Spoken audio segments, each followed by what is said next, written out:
দেখো আমরা এই এমসিকিউটা দেখি। প্রশ্ন বলছে কি 8 গ্রাম হিলিয়াম এর জন্য আদর্শ গ্যাসের সমীকরণ কোনটি? তাহলে আমরা প্রথমে লিখব কি, আমরা জানি কি 4 গ্রাম হিলিয়াম সমান কি 1 মোল। দেখো 4 গ্রাম কিভাবে হলো, দেখো হিলিয়ামের পারমাণবিক ভর কত 4, তার জন্য যে আমরা লিখতে পারি 4 গ্রাম হিলিয়াম সমান কি 1 মোল।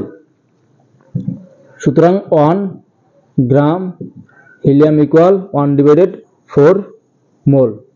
এটা বলছে কি 8 গ্রাম, সুতরাং 8 গ্রাম হিলিয়াম ইকুয়াল কি হবে 1 ইন্টু 8 ডিভাইডেড 4 মোল।